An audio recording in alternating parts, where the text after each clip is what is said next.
అందరం కూడా కలిసి చదువుకుంటాం. మైక్ సరిగ్గా రావట్లేదు చూడండి. 65వ అధ్యాయము యెషయా గ్రంథంలో 65:17 వచనము అందరం కూడా కలిసి చదువుకుంటాం. ఇదిగో నేను క్రొత్త ఆకాశమును క్రొత్త భూమిని సృజించుచున్నాను, మునుపటివి మరోబడును, జ్ఞాపకమునకు రావు. చిన్న ప్రార్థన చేసుకుంటాం ప్రభు సహాయం కొరకే. పరిశుద్ధుడైన తండ్రి, ప్రేమ గల ప్రభువా, కృప కలిగిన దేవా, మీకు వందనాలు, స్తోత్రాలు తండ్రి. నాయన మిమ్మల్ని ఆరాధించడం కొరకే ప్రభా, నా తండ్రి మాకు ఇచ్చిన సమయం బట్టి వందనాలు, స్తోత్రాలు చెల్లించుకుంటున్నాం. నాయన చదవబడిన లేఖన భాగంలో ప్రభా మీరే వివరించండి. దానిలో ఉన్నటువంటి ప్రభా మర్మాలను ప్రభా మాకు అందించి మీరే మహిమ ఘనత ప్రభావాలు పొందండి. నిలబడి మీ దాసుని బలహీనుని మీరే బలపరిచి ఆయన మీ యొక్క నోటి పూరగా వాడుకోండి. మీ యొక్క పరిశుద్ధ ఆత్మ పూర్ణిగా చేసి ప్రభు మీ నడిపింపును మీ కృపను కోరుకుంటున్నాను. నాయన మీరే సహాయం చేయమని సమస్తాన్ని మీ చేతికి అప్పగించుకుంటూ ఈ కుడికి ఆది నుండి అంతవరకు కూడా మీకు అధ్యక్షతలో క్రమంగా మర్యాదగా జరగడానికి సహాయం చేయమని యేసు నామములో వేడుకొని ప్రార్థిస్తున్నాం తండ్రి, ఆమేన్. ఈ మాటలు మనం చదువుకుంటున్నప్పుడు ఈ యొక్క యెషయా గ్రంథంలో మరి మనం చదువుకున్నటువంటి మాటలు 65వ అధ్యాయంలో రాస్తున్నటువంటి మాటలు మనం చూస్తే, ఇదిగో నేను క్రొత్త ఆకాశమును క్రొత్త భూమిని సృజించుచున్నాను అని దేవుని మాటలు తెలియపరుస్తూ ఉన్నాడు. కాబట్టి నేను క్రొత్త ఆకాశమును క్రొత్త భూమిని నేను సృజిస్తున్నాను అని ప్రభు యేసుక్రీస్తు వారు ఈ యొక్క నూతన సంవత్సరంలో ప్రవేశించినటువంటి నీకు నాకు మనందరికీ కూడా ఇస్తున్నటువంటి దేవుని యొక్క మరి మాటలు, క్రొత్త భూమిని సృజించున్నాను, మునుపటివి మరోబడును, జ్ఞాపకమునకు రావని దేవుని మాటలు తెలియబడుతుంది. నేను క్రొత్త ఆకాశమును సృష్టిస్తున్నాను అనేటువంటి ప్రభు మనతో మాట్లాడుతున్నటువంటి మాటలు మనం చదువుకున్న ఇర్మియా గ్రంథంలో చూస్తాం. 31వ అధ్యాయము 7వ వచనంలో 31:7 కూడా చదువుకుంటాము. ఇర్మియా గ్రంథం 31వ అధ్యాయము 7వ వాక్యం కూడా చదువుకుంటే అక్కడ కూడా, కాబట్టి ఇక్కడ 7వ అధ్యాయము ఎన్నో వచనం 31:7లో యెహోవా, కాబట్టి యెహోవా ఎలాగూ సెలవిచ్చుచున్నాడు. కాబట్టి ఇక్కడ చెప్తున్నటువంటి మాట ఏంటంటే యాకోబును బట్టి సంతోషముగా పాడుడి అని దేవుని మాటలు మన గమనాన్ని తీసుకొస్తా ఉన్నాడు ప్రభు యేసుక్రీస్తు వారు. కాబట్టి మన జీవితంలో మరి చదవబడినటువంటి మాటలు మనం చదువుకుంటున్నప్పుడు ఆయన ఏమంటున్నాడు, నేను క్రొత్త ఆకాశమును సృష్టిస్తాను అన్నటువంటి ప్రభు మన గమనానికి తీసుకొస్తున్నటువంటి మాటలు చదవండి. 66వ అధ్యాయం, క్షమించండి, యెషయా గ్రంథం 66వ అధ్యాయము 22వ వచనం.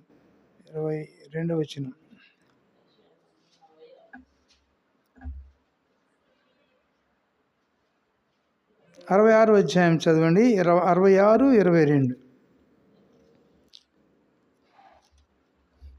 66 కాబట్టి 22 అంటున్నాడు, నేను సృజింపబోవు క్రొత్త ఆకాశమును క్రొత్త భూమియు లయము కాక నా సన్నిధిని నిలిచినట్లు నీ సంతతియు నీ నామమును కూడా నిలిచి ఉండును, ఇదే యెహోవా వాక్కు అని దేవుని మాటలు తెలియపరుస్తున్నాడు. కాబట్టి నేను క్రొత్త ఆకాశమును క్రొత్త భూమిని నేను సృష్టిస్తున్నాను అని చెప్తున్నటువంటి ప్రభువు మన గమనాన్ని తీసుకొస్తున్నటువంటి లేఖన భాగాలు మనం గమనిస్తూ వచ్చినప్పుడు ఆయన చెప్తున్నటువంటి మాటలు ఎలాంటి మాటలు ఉన్నాయంటే, నేను క్రొత్త ఆకాశమును క్రొత్త భూమిని నేను సృష్టిస్తున్నాను అని ఆయన చెప్తున్నాడు. 66వ అధ్యాయము 22వ వచనమును మన గమనంలో తీసుకొచ్చినప్పుడు, నేను సృజింపబో క్రొత్త ఆకాశమును క్రొత్త భూమియు ఎలా ఉంటాయంట, లయము కావు అని చెప్తున్నాడు ప్రభు యేసుక్రీస్తు వారు. ఆయన సృజించబోయేటువంటి క్రొత్త ఆకాశమును క్రొత్త భూమి ఏం కావంట, లయము కాక నా సన్నిధిని నిలిచినట్లు నీ సంతతియు నీ నామమును నిలిచి ఉండును, ఇదే యెహోవా వాక్కు అని ప్రభు యేసుక్రీస్తు వారు తెలియపరుస్తున్నారు. కాబట్టి లయము కానటువంటిది ప్రభువు నిర్మించేటువంటి క్రొత్త ఆకాశము క్రొత్త భూమి. అందును బట్టి మన ప్రభువును మనం ఆరాధించి మన ప్రభువును మనం గణపరచ మరి బద్ధులమై ఉంటున్నాం. అలాగే 2వ పేతురు గ్రంథంలో చూడండి, 3వ అధ్యాయము 13వ వచనంలో 2 పేతురు గ్రంథంలోనే మనం చూస్తాము కదా. 3వ అధ్యాయము 13వ వచనం, 3:13. ఆ, క్రొత్త ఆకాశం కొరకును. కాబట్టి మనం దేని కొరకు కనిపెడుతున్నాము అని చూస్తే పేతురు గారు రాసినటువంటి మరి 2వ పత్రికలో మరి మన గమనాన్ని తీసుకొస్తున్నటువంటి మాటలు మనం చదువుకుంటున్నప్పుడు ఆయన తీసుకొస్తున్నటువంటి మాటలు ఎలాంటి మాటలు ఉన్నాయి మనం గమనించినప్పుడు చదవండి. ఎలాంటి మాటలుగా ప్రభు చెప్తున్నారంట? 2వ పేతురు 3వ అధ్యాయములో మన గమనానికి చెప్పండి ఆ మాటలు. కాబట్టి 3వ అధ్యాయము ఎన్నో వచనం? కాబట్టి 13వ వచనములో మనం చూస్తూ ఉన్నాము. అయినా కూడా మనం ఆయన యొక్క వాగ్దానమును బట్టి, ఎలాంటి దాన్ని బట్టి అంట? ఆయన యొక్క వాగ్దానమును బట్టి అని రాయబడుతూ ఉన్నది ఇక్కడ మన గమనానికి. అయినను అంటే అయినా కూడా మరి మనం ఆయన వాగ్దానమును బట్టి క్రొత్త ఆకాశం కొరకును క్రొత్త భూమి కొరకు మనం ఏం చేస్తా ఉన్నామంట? కనిపెట్టుచున్నాము. వాటి ఎందు ఏముంటుందంట? నీతి నివసించును. దేని ఎందంట? ఆ క్రొత్త ఆకాశము ఆ యొక్క క్రొత్త భూమి ఎందు ఏముంటుంది అని చూస్తే నీతి నివసించును అని దేవుని మాటలు తెలియపరుస్తూ ఉన్నాడు. కాబట్టి ఆ యొక్క క్రొత్త ఆకాశంలో ఆ యొక్క క్రొత్త భూమిలో మరి ఏముంటుందని చూస్తే ఆ లయము కానీ ఆ క్రొత్త ఆకాశం క్రొత్త భూమిలో ప్రభు నీ కొరకు నా కొరకు కూడా ఆయన మరి అట్టి విధముగా ఆయన చేసినటువంటి దేవుడు ఉన్నాడు. లయము కానటువంటి రాజ్యము, అలాగే మనం చదవబడినటువంటి మాటలు అయినా కూడా వాగ్దానమును బట్టి, కాబట్టి దేవుడు ఇచ్చినటువంటి వాగ్దానమును బట్టి. కాబట్టి ఈ సంవత్సరంలో మీకు ఏమేమి వాగ్దానాలు వచ్చినాయో మరి ఒకసారి మీరు చూసి మరి చూడండి. కాబట్టి దేవుడు ఇచ్చినటువంటి వాగ్దానములో చూసి ఈ సంవత్సరం నాకు ఇచ్చినటువంటి వాగ్దానము చూస్తే రహస్య స్థలములోని మరుగైన ధనమును నీకు ఇచ్చేదను అని ప్రభువైన యేసుక్రీస్తు వారు ఈ వాగ్దానం నాకు ఇచ్చారు. యెషయా గ్రంథం 45వ అధ్యాయము 3వ వచనంలో. కాబట్టి ఈ మాటలు చెప్తున్నప్పుడు ప్రభువైన యేసుక్రీస్తు వారు అంటున్నారు కదా, అయినను మనం ఆయన వాగ్దానమును బట్టి క్రొత్త ఆకాశముల కొరకును క్రొత్త భూమి కొరకును మనం ఏం చేస్తున్నామంట? కనిపెట్టవలసిన వారమే ఉంటున్నాం. దానిలో ఏముంటుందంట? వాటి యందు నీతి నివసించిన దేవుని వాక్యం సెలవిస్తుంది. కాబట్టి నీతి గల రాజ్యంలో, ఆ మహిమ గల రాజ్యంలో నీవు నేను ఉండాలని ప్రభువైన యేసుక్రీస్తు వారు ఆయన ఇష్టపడుతున్నటువంటి దేవుడుగా మనకు కనిపిస్తూ ఉన్నారు. అందుని బట్టి మన ప్రభువుని మనం ఆరాధించి మన ప్రభు మనం గణపరుస్తాం. అలాగే 62వ అధ్యాయంలో కూడా చదివాం కదా, మరి పేతురు రాసిన మాటలో చూసాము. అలాగే మత్తయి సువార్తలో చూస్తాం 24:35, 24వ అధ్యాయము 35వ వచనం కూడా చూస్తాం. మత్తయి గారు ఏం రాస్తున్నారో మత్తయి గారి గురించి కూడా కొన్ని మాటలు మనం చదువుతాం. 24:35లో 24వ అధ్యాయము 35వ వచనంలో, ఇదిగో ఎన్నో వచనం? 35వ వచనంలో రాయబడి. కాబట్టి అక్కడ ఏమంటున్నాడు? ఆకాశమును భూమియు, కాబట్టి ఆకాశమును భూమియు గతించును కానీ నా మాటలు ఏమాత్రమును గతింపవు. కాబట్టి ఆయన యొక్క మాటలు ఏమాత్రం కూడా గతించవంట. కానీ మన మాటలు అయితే గతించిపోతాయి. మన మాటలు వాళ్ళొక మాట మాట్లాడతాము, రేపు ఒక మాట మాట్లాడతాం. ఈ మాట మీద నేను మాట్లాడలేదు అంటాం. అయితే ప్రభువైన యేసుక్రీస్తు వారు అంటున్నారు, ఆకాశమును భూమి గతించును కానీ నా మాటలు ఏమాత్రం కూడా గతింపనటువంటి మాటలు మన ప్రభు నీకు నాకు కూడా అందిస్తున్నారు. కాబట్టి ఈ మాటలు జీవము కలిగినటువంటి వాక్యం ద్వారా ప్రభు మన గమనానికి నా మాటలు ఏమాత్రం కూడా గతింపు అని ప్రభువే చెప్తున్నారు. ఆయన మాటలు. అందుకని 119వ సంకీర్తన 89వ వచనం చూస్తాం. 119వ సంకీర్తనలో కూడా 89వ వచనం చూస్తాం. ఆ మాటలు కూడా చదువుకుంటే అక్కడ ఏం రాయబడుతుంది? యెహోవా నీ వాక్యము ఆకాశమందు నిత్యము నిలకడగా ఉన్నది అన్న. కాబట్టి దావీదు అంటున్నాడు 119వ సంకీర్తన 89వ వచనంలో, యెహోవా నీ వాక్యము ఆకాశమందు ఎలా ఉంటుందంట? నిత్యము నిలకడగా నిలుచును. కాబట్టి ఆయన యొక్క వాక్యము నిత్యము కూడా నిలకడగా ఉండేటువంటిది దేవుని వాక్యం. ఇట్టి వాక్యము దేవుడు మనకు అందించినాడు. కనుక ఈ వాక్యం ద్వారా నీ వాక్యమే నన్ను బ్రతికించి ఉన్నది, నా బాధలో ఇదే నాకు నెమ్మది కలిగిస్తున్నది అంటాడు. కాబట్టి దేవుని యొక్క మాటలు మనకు నెమ్మది కలిగిస్తాయి. దేవుని మాటలు మనకు సంతోషాన్ని ఇస్తాయి, ఆదరిస్తాయి, ధైర్యపరుస్తాయి కదా. ఆయన మాటల ద్వారా మనం మరి పురుకొల్పబడేటువంటి వారు ఉంటాం. కాబట్టి నా జీవితంలో ప్రభు మన గమనాన్ని తీసుకొచ్చిన మాటలు, యెహోవా నీ వాక్యం ఆకాశం ముందు ఎలా ఉన్నదంట, నిత్యము నిలకడగా ఉన్నటువంటి వాక్యం. కాబట్టి ఆయన మాటలు ఆయన మాటలు ఎంత మాత్రం కూడా తప్పిపోయినటువంటి మాటలు. మన మాటలైతే ఎన్నో మన మాటలన్నీ కూడా ఎలా ఉంటాయంట, ఇవాళ చెప్తాం, రేపటిగా మాటలు మనం మర్చిపోతాం. ఆ మాట నేను ఏడన్నాను, అనలేదు కదా అని మనము ఆ మాట మార్చేటువంటి వారు ఉంటాం. కాబట్టి దేవుడైతే మాట మార్చేటువంటి వాడు ఎంత మాత్రం కూడా కానే కాదు. అందును బట్టి మన ప్రభుని ఈ సమయంలో మనం ఆరాధించి మన ప్రభువుని మనం ఘనపరచ బద్దులమై ఉంటున్నాం. అలాగే పేతురు రాసిన 2వ పత్రికలోని మాట చూస్తాము. పేతురు గారు రాశారండి, ఆ మాటలు కూడా చదువుకుంటాం. పేతురు గారు రాసిన 2వ పత్రిక కూడా చూస్తాము. 2వ పత్రికలో ఈ మాటలు 3వ అధ్యాయము 10 నుంచి 12 వరకు చదువుతాం. 3వ అధ్యాయము 10 నుండి చదువుతాం.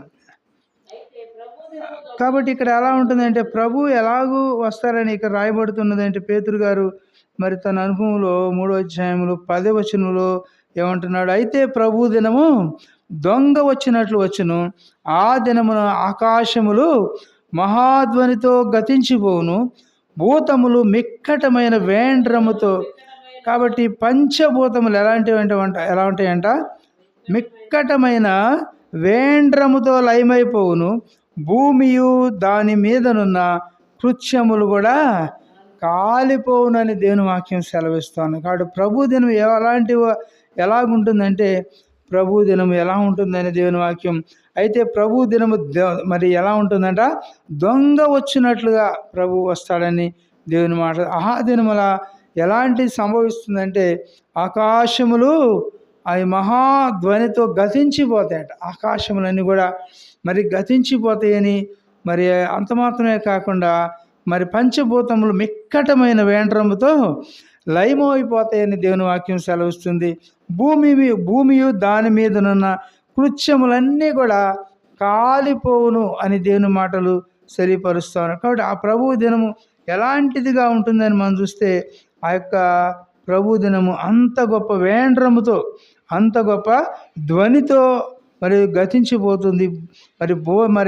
పంచభూతములు కూడా మిక్కటమైనటువంటి వేండ్రముతో లయమైపోయేటువంటి ఉంటుందన్నాడు. కాబట్టి అంతగా కాకుండా భూమియు దాని మీద ఉన్న కృత్యములన్నీ కూడా కాలిపోతాయి అని దేవుని వాక్యం తెలియపరుస్తూ ఉన్నాడు. కాబట్టి ఇంకో మాట కూడా మనం చూస్తాం కదా.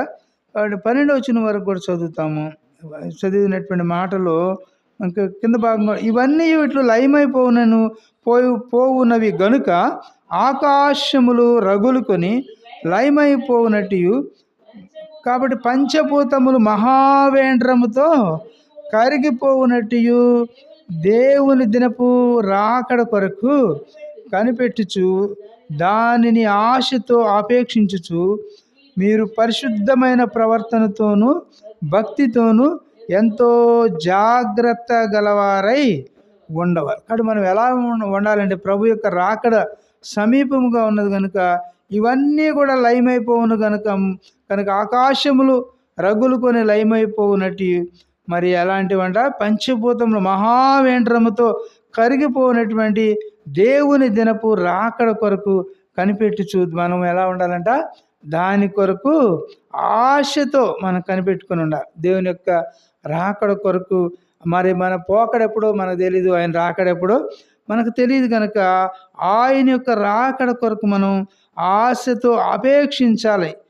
అపేక్షించు మనం ఎలా ఉండాలంట, మీరు పరిశుద్ధమైన ప్రవర్తన కలిగి ఉండాలి. కాబట్టి ప్రభు ఏమని కోరుకుంటున్నాడంటే, పరిశుద్ధమైనటువంటి ప్రవర్తనతోనూ, రెండవది భక్తితోనూ, మూడవదిగా ఎంతో జాగ్రత్త గలవారై ఉండాలంట. కాబట్టి ప్రభు ఎప్పుడు వస్తాడేలే, నాకు తెలియదులే, నేను బాగానున్నానులే అనుకోకుండా ప్రభు దినం గురించి ఏం చెప్తున్నాడు, ప్రభు దినము దొంగ వచ్చినట్లుగా నేను వస్తానని చెప్తున్నాను. కాబట్టి దేవుడు ఎప్పుడు రానై ఉన్నాడో మనకు తెలియదు, కానీ ప్రభు దినము దొంగ వలె నేను వస్తానంటున్నాడు. అయితే ప్రభు దినము దొంగ వచ్చినట్లని 10వ వచనంలో మనం చూసాం. ఆ దినమును ఆకాశములు మహాధ్వనితో గతించిపోతాయి, పంచభూతములు మిక్కటమైన వేండ్రముతో లయమైపోతాయి, భూమి మీద ఉన్నటువంటి సమస్త కృత్యములు కూడా అన్నీ కూడా ఏమైపోతాయంట, కాలిపోతాయంట. చూసావు ఎంత గొప్ప ఉగ్రత ఉంటుందో. కాబట్టి దేవుని యొక్క ఉగ్రతను ఎవరు తాళుకోగలరు, ఎవరు ఓర్చుకోగలరు? కాబట్టి దేవుడు అంటున్నాడు ఈ 13వ వచనంలో, ఆ దేవుని దినపు రాకడ కొరకు మనం దాని కొరకు ఎలా ఉండాలంట, ఆశతో కనిపెట్టుకుని ఉండాలి. కాబట్టి మన ఆశ దేవుడు ఎప్పుడు వస్తాడో కనుక దేవుడి కొరకు మనం కనిపెట్టుకుని ఉండాలి కదా. మనం కూడా మన బంధువులు కానీ మన వారు ఎవరైనా వస్తున్నారంటే వారి కోసం మనము ఎంతో ఆశతో ఎదురు చూస్తాం. ఎప్పుడు వస్తారో, బండికి వస్తారో, బస్సుకు వస్తారో, మరి ఎట్లా వస్తారోనని వారి కోసం ఎంతో ఆదురతో చూస్తాం. అయితే ప్రభు గురించి కూడా మనం ఎంతో ఇంకా అంతకన్నా కూడా ఆశ కలిగి ఉండాలి.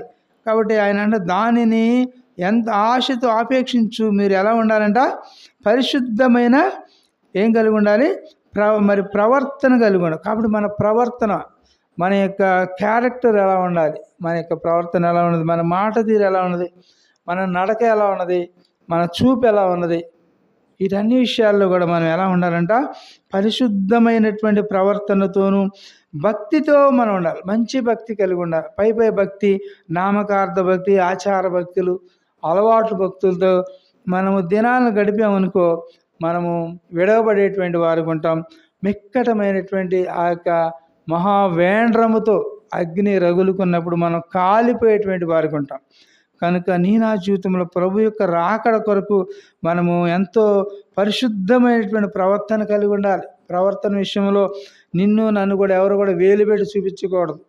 కాబట్టి నా జీవితంలో మనం ఏ విధంగా ప్రభువులో మనం కొనసాగుతున్నామో, మరి భక్తిలో ఎంతవరకు ఉన్నామో, అలాగే ఎంతో జాగ్రత్త గలవారై ఉండాలంట. కాబట్టి జాగ్రత్త కలిగి ఉండాలి. కాబట్టి జాగ్రత్త లేకపోతే నీవు నేను కూడా నష్టపోతాము, మరి లోకములో కలిసిపోయేటువంటి వారు ఉంటాం. కాబట్టి ఎట్టి విధంగా మనం అందుకని పేతురు రాసిన మొదటి పత్రికలో మరి 1వ అధ్యాయము 14వ వచనం పక్క మరి ఉందో చూడండి. పేతురు గారు రాసిన మొదటి పత్రిక 1వ అధ్యాయము. అందుకని అక్కడ అంటున్నాడు, ఏమంటున్నాడు, నేను పరిశుద్ధున్నై ఉన్నాను కనుక, కాబట్టి నేను పరిశుద్ధున్నై ఉన్నాను కనుక మీరు కూడా పరిశుద్ధులై ఉండడని రాయబడి ఉన్నది.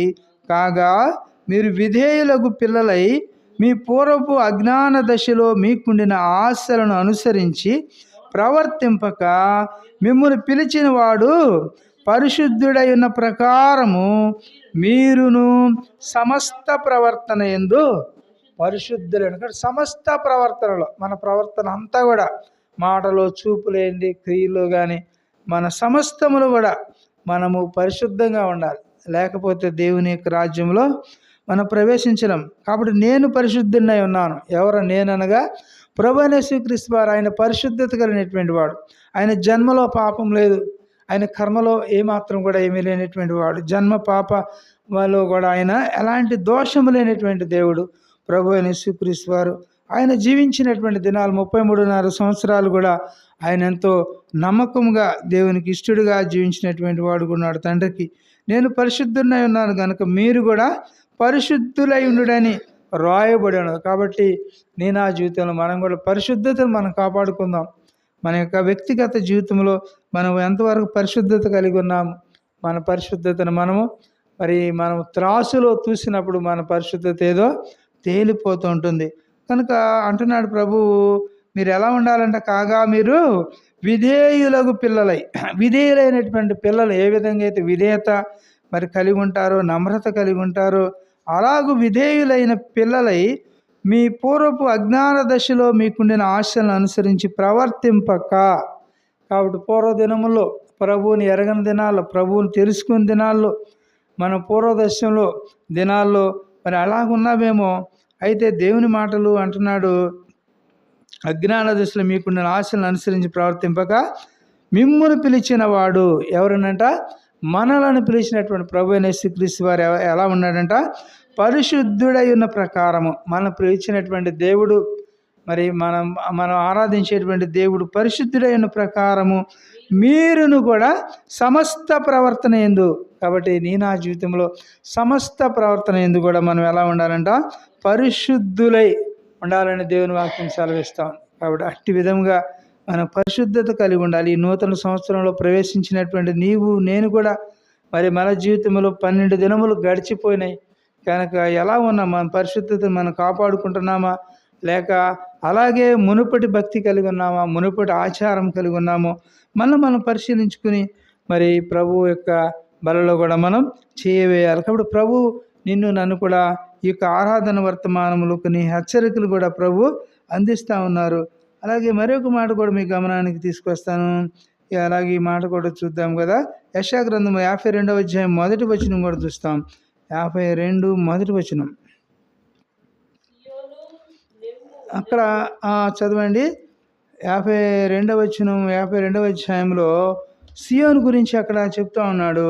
52వ అధ్యాయం మొదటి వచనం, సియోను లెమ్ము లెమ్ము, నీ బలము ధరించుకొనుము, పరిశుద్ధ పట్టణమైన యెరూషలేమా, కాబట్టి నీ సుందర వస్త్రములను ధరించుకొనుము.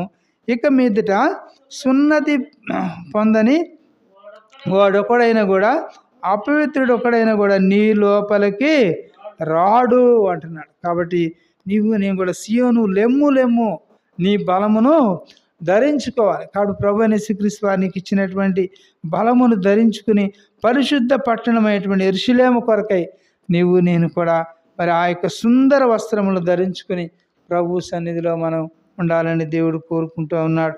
కాబట్టి అందరిని బట్టి మన ప్రభువును మనం ఆరాధిస్తాము, మన ప్రభువును మనం గణపరుస్తాం. 51వ సంకీర్తన 10వ వచనం కూడా చదివితే, 51వ సంకీర్తన 10వ వచనం,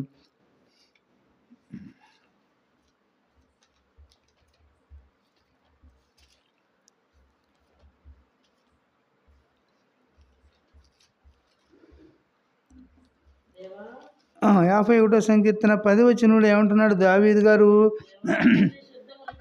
కాబట్టి దావీదు ఏమంటున్నాడంటే, దేవా నా యందు శుద్ధ హృదయం కలుగజేయము, నా అంతరంగములో స్థిరమైన మనసును నూతనముగా పుట్టించి. ఇక నూతన సంవత్సరంలో ప్రవేశించినటువంటి నీవు నేను కూడా మనమందరం కూడా దూరం నుండి దగ్గర నుండి దేవుని మాటలు వింటున్న ప్రియ దేవుని బిడ్డలారా, ప్రభు ఇస్తున్నటువంటి వాగ్దానం ఏంటంటే, ఈ సంవత్సరం దేవా నా యందు శుద్ధ హృదయము కలుగజేయము అని మన ప్రభువును మనం ప్రార్థించవలసిన వారం వింటాము. నా అంతరంగములో ఎలాంటి మనసు అంట? స్థిరమైన మనసు. నా యొక్క అంతరంగంలో స్థిరమైన మనసు, మంచి మనసు, స్థిరముగా ఉండాలి. మరి చెంచలత్వం కలిగి ఉండకుండా, ద్విమనస్సులు కలిగోకుండా, రెండు మనసులు కలిగిపోకుండా ఈ నూతన సంవత్సరంలోనైనా కూడా మనం ఎలా ఉండాలని దేవుడు కోరుకుంటున్నారండి. నా అంతరంగంలో స్థిరమైన మనసును నూతనముగా పుట్టించు ప్రభా. నా జీవితంలో నీకు నా అంతరంగంలో స్థిరమైనటువంటి మనస్సు నాకు అందించు ప్రభా, నువ్వు కలుగుజేయి ప్రభా అని మన ప్రభువును మనం మరి ప్రార్థించబద్దులమైంది. కాబట్టి నూతనముగా పుట్టించు అని ప్రభువుని మరి దావీదు వేడుకుంటున్నాడు. నా జీవితంలో మనం కూడా అట్టి విధముగా ప్రభువుని మనం వేడుకుని ప్రభువుని మరి బద్దులమైంటున్నాం. అందుకని విలాప వాక్యములు 5వ అధ్యాయములో చూస్తాం. 5వ అధ్యాయము 21వ వచనం, 5:21 కూడా చదువుకుంటాము.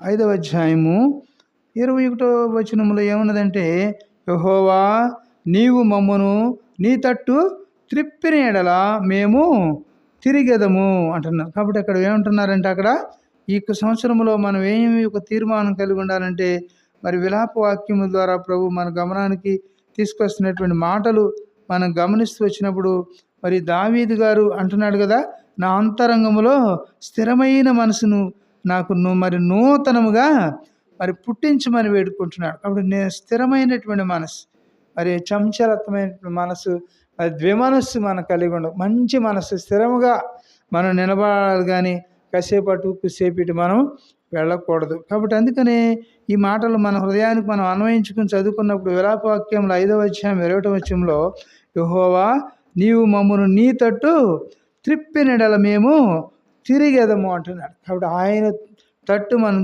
మరి త్రిప్పినప్పుడు దేవుడు ఆయన యొక్క మాట వినేటువంటి వారిగా ఉండాలని దేవుడు నిన్ను నన్ను కూడా కోరుకుంటూ, కాబట్టి మా యొక్క పూర్వస్థితిని మాకు మరలా కలుగు చేయమంటున్నాడు. కాబట్టి ఇంతవరకు కూడా అలాంటి స్థితి లేదేమో, ఒకవేళ ఆ యొక్క ఆత్మీయ స్థితిని మరి పోగొట్టుకున్నావేమో, రక్షణానందాన్ని ఇక్కడ పోగొట్టుకున్నావేమో, నీ యొక్క పరిశుద్ధతను పోగొట్టుకున్నావేమో, మరి ఆ యొక్క పూర్వస్థితిని మాకు దయచేయమని ఆ యొక్క భక్తుడు మరి ప్రార్థిస్తున్నాడు. కాబట్టి మనం కూడా అట్టి విధంగా ప్రభువుని మనం వేడుకొనవలసిన వారం ఉంటున్నాం. మరి ఒక మాట చూస్తాం కదా, అదే మాటల్లో చూస్తే యోహాను సువార్తలో ఉంది 3వ అధ్యాయము 25వ వచనంలో 3:25 కూడా చదువుకుంటాము. 3వ అధ్యాయము యోహాను సువార్త 3వ అధ్యాయము 25వ వచనంలో ఒక మాట ఉంది. ఆ మాట చదువుకుంటాము. 3వ అధ్యాయము 25వ వచనంలో కూడా చదువుతామండి. ఆ మాట కూడా మనం తీసిన వారు చదివి సహాయం చేయండి. కాబట్టి 25వ వచనంలో అంటున్నాడు, శుద్ధీకరణ ఆచారంను గూర్చి కాబట్టి యోహాను శిష్యులకు ఒక యూదునితో వివాదము పుట్టెను అంటున్నాడు. కనుక వారు యోహాను వద్దకు వచ్చి, బోధకుడా, ఎవడు యోర్దానులో అవతల నీతో కూడా ఉండునో, నీవెవని గురించి సాక్ష్యం ఇచ్చితివో, ఇదిగో ఆయన బాప్తీసం ఇచ్చుచున్నాడు, అందరూ ఆయన వద్దకు కాబట్టి వచ్చుచున్నారని అతనితో చెప్పిరి. కాబట్టి ప్రభు అయిన యేసుక్రీస్తు వారు అక్కడ చెబుతున్నటువంటి మాటలు మన గమనానికి ఆయన తీసుకొస్తున్నటువంటి వాడుకున్నాడు. ఎలాంటి వారిగా ఉన్నారని చూస్తే ఆయన ఎలాంటి వాడిగా ఉన్నాడని మన భాగంలో తీసుకొస్తున్నాడు. శుద్ధీకరణ ఆచారం గురించి యోహాను శిష్యులకు మరి ఆయన బోధిస్తూ ఉన్నాడు. కాబట్టి శుద్ధీకరణ ఆచారం గురించి నా జీవితం మనం ఏ విధంగా శుద్ధిగా ఉండాలి, ఏ విధంగా పరిశుద్ధంగా ఉండాలి అనేటువంటి మాటలు తన యొక్క బిడ్డలకు ఆయన బోధిస్తున్నటువంటి వాడుగా మనకు అక్కడ కనిపిస్తున్నటువంటి వారు ఉన్నారు. అందరి బట్టి మన ప్రభువును మనం ఆరాధిస్తాము. అలాగే 2 కొరింథీ పత్రిక 5:17 కూడా చదువుకుంటాము. 2 కొరింథీ పత్రిక 5వ అధ్యాయము 17వ వాక్యం కూడా చదువుకున్నాం. 5వ అధ్యాయము 5:17 కూడా చదువుదాం. అక్కడ ఏం రాయబడుతుందంటే, అక్కడ కాగా ఎవడైనను క్రీస్తు నందున్న యెడల వాడు నూతన సృష్టి, పాతవి గతించెను, ఇదిగో క్రొత్తవైన. కాబట్టి ఇక నూతన సంవత్సరంలో ప్రవేశించినటువంటి నీవు నేను మనమందరం కూడా ప్రభు చెబుతున్నటువంటి మాట, కాగా ఎవడైనా కూడా క్రీస్తునందు ఉన్న యెడల వాడు నూతన సృష్టి. కాబట్టి క్రీస్తునందు లేకపోతే నీవు పాత మనిషిగానే ఉంటావు. సంవత్సరాలు మారచ్చు, క్యాలెండర్లు మారచ్చు, కానీ నీ యొక్క జీవితం మారకపోతే, క్రీస్తునందు నీ హృదయం లేకపోతే, నీ మనసు లేకపోతే, నీవు ఎంత మాత్రం కూడా మరి ఏమంటున్నాడు, క్రీస్తునందు ఉన్న యెడల వాడు నూతన సృష్టి. క్రీస్తునందు ఉంటేనే నువ్వు నూతనముగా మరి సృష్టించినటువంటి వాడుగా ఉంటున్నాడు. కాబట్టి నూతన సృష్టి, పాతవి గతించెను, ఇదిగో క్రొత్తవైన. కాబట్టి పాత సంవత్సరంలో పాత మాటలు, పాత పద్ధతులు, పాత ఇవన్నీ కూడా మరి పాత అలవాట్లన్నింటిని కూడా మనం మార్చుకోవాలి. నూతన సంవత్సరంలో ప్రవేశిస్తున్నప్పుడు మన జీవితంలో ఏవేవి మనకు అభ్యంతరముగా, ఆటంకములుగా మరి ఉన్నవి, వాటన్నింటిని కూడా మనం ఈ నూతన సంవత్సరంలో తీసివేసుకోవాలి. కాగా ఎవడైనా క్రీస్తు నందున యెడల వాడు నూతన సృష్టి అని దేవుని మాటలు మరి తెలియపరుస్తున్నారు. కాబట్టి కాగా అని రాయబడుతుంది. ఇదే అధ్యాయంలో 12వ అధ్యాయం 2వ వచనం కూడా చదివితే 12:2 కూడా చదువుతాము. అక్కడ ఏం రాయబడుతుందో, క్రీస్తు నందున్న ఒక మనుషుని నేను ఎరుగుదును, అతడు 14 సంవత్సరముల కిందట మరి అక్కడ ఏమన్నాడు, మూడవ ఆకాశమునకు కొనిపోబడెను, అతడు శరీరముతో కొనిపోబడెను నేను ఎరగను, శరీరము లేక కొనిపోబడెను నేను ఎరగను, అది దేవునికే తెలియను అనేటువంటి మాటను అక్కడ సంబోధిస్తున్నాడు భక్తుడు. కాబట్టి క్రొత్త ఆకాశం కొరకు, క్రొత్త భూమి కొరకు మనము మరి సిద్ధపడి ఉండాలని దేవుడు తన మాటల ద్వారా నన్ను కూడా ఆయన హెచ్చరిక చేస్తున్నారు. ఈ కొరింథీ పత్రికలో 5వ అధ్యాయము 17వ వచనం ద్వారా ప్రభువైన యేసుక్రీస్తు వారు, కాగా క్రీస్తునందున్న యెడల వాడు నూతన సృష్టి, పాతవి గతించెను, ఇదిగో క్రొత్తవాయన. కాబట్టి పాతవి గతించాలి మన జీవితంలో. పాత మాటలు, పాత స్వభావము, పాత అలవాట్లు ఇవన్నీ కూడా మనం కలిగి ఉండకూడదు. కాబట్టి నూతన సంవత్సరంలో నూతనమైనటువంటి తీర్మానములు, నూతనమైనటువంటి ఆలోచనలు, నూతనమైనటువంటి మరి మాటలు మనం కలిగి ఉండటానికి మరి ప్రభు నీకు నాకు కూడా ఈ మాటలు అందిస్తున్నారు. కాగా ఎవడైనా కూడా క్రీస్తునందు ఉంటే వాడు నూతన సృష్టి అని దేవుని మాటలు మరి దేవుని వాక్యం సెలవిస్తూ ఉన్నది. నూతన సృష్టి గతించెను, ఇదిగో క్రొత్త వాయును అంటాడు. పాతవి గతించెను, కాబట్టి పాత వాటిని మనం ఎప్పుడు కూడా మరి జ్ఞాపకం పెట్టుకోకుండా అవి గతించిపోయినటువంటి, అందుకనే యెషయా గ్రంథం 43వ అధ్యాయంలో మాట చదువుదాం పాతవి గురించి. 43వ అధ్యాయము 18, 19 వచనాలు చదువుకుంటాం. 43వ అధ్యాయము 18.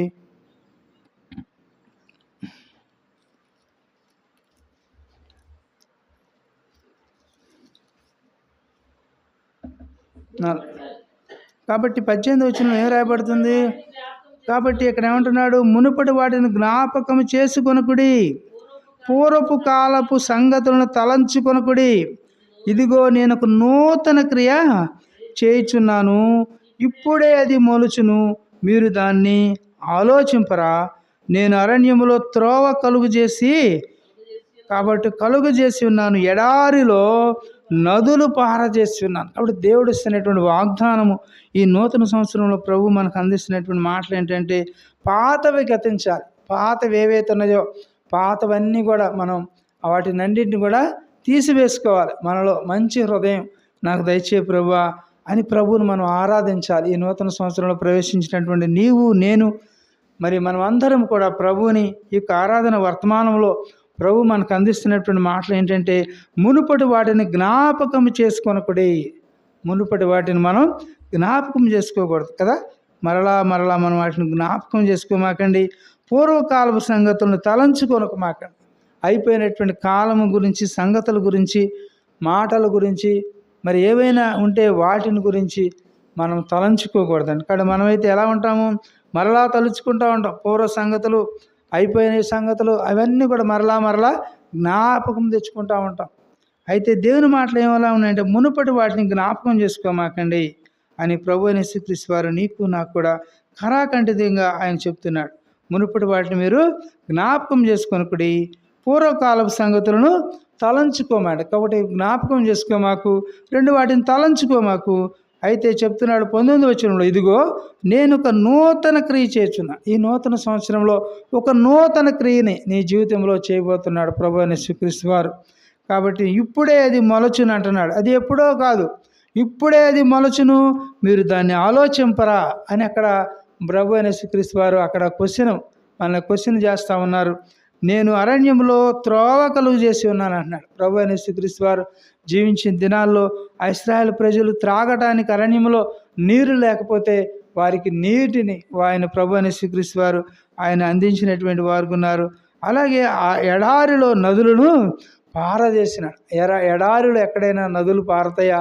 అయితే ప్రభు అయిన యేసుక్రీస్తు వారు ఆ యొక్క ఇశ్రాయేలు ప్రజలకు ఆయన ఎడారిలో వారి నదులు ప్రవహించి అంత నీటిని వారికి అందించి వారిని తృప్తిపరిచినటువంటి దేవుడు ఉంటున్నాడు. కనుక నా జీవితంలో ఇలాంటి తృప్తిపరిచేటువంటి ప్రభువుని హృదయమారా కూడా ఈ సమయంలో మనం ఆరాధించి మన ప్రభువును మనం ఘనపరచ మరి బద్ధులమైంటున్నాం. కాబట్టి ఇటు విధంగా మన ప్రభువును మనం ఆరాధించాలి. చివరిగా మాట కూడా చూస్తాము. ఆ మాట కూడా చూసి మనం మరి ఆరాధించుకుందాము. కొరింథీయులకు రాసిన మొదటి పత్రిక 6వ అధ్యాయము. కొరింథీయులకు రాసిన మొదటి పత్రిక 6వ అధ్యాయంలో కొన్ని మాటలు చదవండి. కొంత సమయమైన మనం దేవుని మందిరంలో గడపటం ఎంతో శ్రేయస్కరము. కనుక కొరింథీయులకు రాసిన మొదటి పత్రిక 6వ అధ్యాయము 9 నుంచి 6వ అధ్యాయము 9 నుంచి కొన్ని మాటలు మనం చదువుకుంటాం. 9 నుంచి కూడా మరి 11 వరకు కూడా చదువుకుంటాం. 6వ అధ్యాయము 9 నుంచి. కాబట్టి అన్యాయస్తులు దేవుని రాజ్యమునకు వారసులు కానేరని మీకు తెలియదా? మోసపోకుడి, జారులైనను, విగ్రహారాధికులైనను, వ్యభిచారులైనను, ఆడంగితనము గలవారైనను, పురుష సంయోగులైనను, కాబట్టి దొంగలైనను, లోబులైనను, త్రాగుబోతులైనను, దూషకులైనను, దోచుకుని వారైనను దేవుని రాజ్యమును కాబట్టి దేవుని రాజ్యమునకు వారసులు కాలేరంట. కాబట్టి దేవుని రాజ్యమునకు ఇలాంటి వారందరూ కూడా దేవుని రాజ్యంలో ప్రవేశించలేరు. వారు పాతాళంలోకి వెళ్తారు, అక్కడ ఎంతో యాతన పడతారు. కాబట్టి దేవుడు అంటున్నాడు, ఈ 12వ వచనంలో మనం చదువుకుంటే ఆ మాటలు మనం ఎక్కడి వరకు చదవాలంటే 11వ వచనంలో కూడా చదువుకుంటే ఏం రాయబడుతుంది? కాబట్టి మీలో కొందరు అట్టివారై ఉంటారు కానీ ప్రభు అయిన యేసుక్రీస్తు నామమును కాబట్టి మన దేవుని ఆత్మయందును మీరు కాబట్టి కడగబడి పరిశుద్ధపరచబడిన వారై నీతిమంతులుగా తీర్చబడితిరి. కాబట్టి ప్రభువైన యేసుక్రీస్తు వారు నిన్ను నన్ను కూడా నీతిమంతుడిగా నీతిమంతురాలుగా ఆయన తీర్చినటువంటి గొప్ప దేవుడు ఉంటున్నాడు. అందును బట్టి మన ప్రభువును మనం ఆరాధించాలి. కాబట్టి అన్యాయస్తులు దేవుని రాజ్యమునకు వారసులు కాలేరు. ఈ లోకంలో అనేక మంది మరి చూసి అన్యాయస్తులుగా ఉంటున్నారు. కాబట్టి ఎంతో అలాంటి వారు దేవుని రాజ్యంలో ఎంత మాత్రం కూడా ప్రవేశించలేరంట. కాబట్టి దేవుని రాజ్యమునకు వారసులు కానేరని మీకు తెలియదా అని ప్రభువైన యేసుక్రీస్తు వారు ఆయన ప్రశ్నిస్తూ ఉన్నారండి. మోసపోకుడి అంటున్నాడు. ఒకవేళ మోసపోతున్నావేమో ఈ లోకంలో, అయితే దేవుడు అంటున్నాడు మోసపోకుడి, జారులైనను విగ్రహారాధికులైన కూడా వ్యభిచారులైనను ఆడంగితనము గలవారైనను, మరలా చదువుతున్న విగ్రహారాధికులైనను వ్యభిచారులైనను ఆడంగితనము గలవారైనను పురుష సంయోగులైనను. కాబట్టి ఎలాంటి వారంట? కాబట్టి దొంగలైనను. కాబట్టి ఇంకా ఎంతోమంది ఉన్నారండి, ఇక్కడ చిట్టా ఉన్నది. కాబట్టి దొంగలైన కూడా లోభముతో ఉన్నటువంటి వారైనను, మూడవది త్రాగుబోతులైనను దోషకులైనను దోచుకుని వారైన కూడా దేవుని రాజ్యమునకు వారసులు కాలేరు. ప్రియ సహోదరి సహోదరులారా, కాబట్టి వీటి యొక్క లక్షణాలు కలిగి ఉంటే వీటన్నింటిని కూడా నేడే విడిచిపెట్టండి. కాబట్టి విడిచిపెట్టి దేవుని యొక్క రాజ్యమును వెతకండి. ఆయన రాజ్యమును నీతిని మొదట వెతికినప్పుడు దేవుడు మనకు అన్నీ కూడా అనుగ్రహిస్తాడు. ఆ క్రొత్త ఆకాశము, ఆ యొక్క క్రొత్త భూమి కొరకు మనం ఆశపడినప్పుడు దేవుడు దానిలో నీతి నివసించునన్నాడు. కాబట్టి ఆ నీతి గల రాజ్యంలో నీవు నేను కూడా ఉండాలంటే వీటన్నిటినీ మనం విడిచిపెట్టాలి. ఒకవేళ ఇవి కలిగి ఉంటే వాటినన్నింటి కూడా విడిచిపెట్టి ప్రభువైన యేసు. అందుకని మోసపోకుడి అంటున్నాడు. ఒకవేళ మోసపోతున్నావేమో, ఇదే రాజ్యము ఇదే దేశం అనుకుంటున్నావేమో, అయితే ప్రభువైన యేసుక్రీస్తు వారు నిన్ను నన్ను కూడా ఈ యొక్క రాత్రికాల సమయంలో ఆయన హెచ్చరిక చేస్తున్నారు. కాబట్టి ఆ యొక్క హెచ్చరిక కూడా మనం తీసుకుని ఆత్మీయంగా మన జీవితాలకు మనం అన్వయించుకుని దేవుడు మనకిచ్చినటువంటి నూతన ఆకాశం కొరకు, నూతన భూమి కొరకు మనము ఆశ కలిగి ఉండి ఆయనకి ఇష్టముగా జీవించినప్పుడు దేవుడు నిన్ను నన్ను కూడా ఆయన ప్రేమించేటువంటి వాడిగా ఉంటాడు. అందును బట్టి మన ప్రభువుని విశ్వాసంతో మనం ప్రార్థించుదాం. కొంత సమయం మనం ఆరాధించుదాం. ఇప్పుడు ఆరాధన వర్తమానం ఉంటుంది. విన్నటువంటి మాటలు కొంత సమయం మనం దేవుని ఆరాధిస్తాం.